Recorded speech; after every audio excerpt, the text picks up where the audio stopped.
نحمده ونصلي على رسوله الكريم أما بعد فإن خير الحديث كتاب الله وخير الهدي هدي محمد صلى الله عليه وسلم وشر الأمور محدثاتها وكل محدثة بدعة وكل بدعة ضلالة وكل زلالة في النار صدق اللہ العظیم۔ میرے واجب الاحترام دوستوں، بھائیوں، بزرگوں، السلام علیکم ورحمۃ اللہ وبرکاتہ۔ پیارے دوستوں، آج ایک نیا وظیفہ لے کر آپ حضرات کی خدمت میں حاضر ہوا۔ امید کرتا ہوں کہ آپ حضرات جہاں بھی ہوں گے خیر خیریت سے ہوں گے، اور اللہ تبارک و تعالیٰ سے دعا کرتا ہوں کہ اللہ تعالیٰ میرے تمام مسلمان بہن بھائیوں کو اپنے حفظ و امان میں رکھے۔ پیارے دوستو، آج کا جو عمل ہے، آج کا جو وظیفہ ہے، ان حضرات کے لیے ہے، ان بھائیوں کے لیے، بزرگوں کے لیے، بہنوں کے لیے جن کی آنکھوں میں اکثر اوقات تکلیف رہتی ہے، جن کی آنکھوں میں پانی بہتا رہتا ہے، جن کی آنکھوں میں درد رہتا ہے، جلن ہوتی ہے، آنکھیں دکھتی ہیں، ان حضرات کے لیے ایک بہت پیارا سا عمل ہے، بہت پیارا سا وظیفہ ہے۔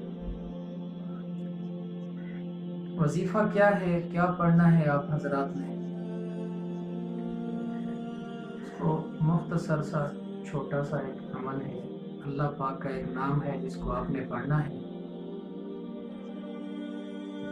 اور اس کے پڑھنے کی ترتیب اس طرح سے ہے کہ جب آپ کو ٹائم ملے، صبح کے ٹائم یا دن کو یا مغرب کی نماز کے بعد یا عشاء کی نماز کے بعد، بہتر تو یہی ہے کہ صبح کی نماز کے بعد آپ اس کو کر لیں، وہ زیادہ بہتر ہے۔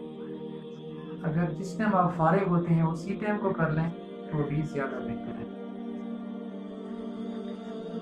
اللہ تبارک و تعالیٰ کا ایک نام ہے جس کو آپ نے پڑھنا ہے، اسم اعظم ہے جس کو آپ نے پڑھنا ہے۔ سب سے پہلے آپ نے نماز والا وضو کرنا ہے۔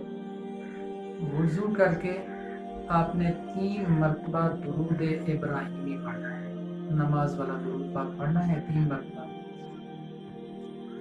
اس کے بعد پھر آپ نے 100 مرتبہ پڑھنا ہے یا بصیر، یا بصیر، اللہ پاک کے اس نام کو پڑھنا ہے، اور پھر آخر میں 3 مرتبہ درود ابراہیمی پڑھنا ہے۔ پھر وہی جو آپ نے پڑھا وظیفہ، اس کو آپ نے اپنے دونوں ہاتھوں کے اوپر اس طرح پھونک مارنی ہے، پھر وہی اپنے آنکھوں میں ایسے لگا۔ اس کو آپ نے 11 دن تک کرنا ہے۔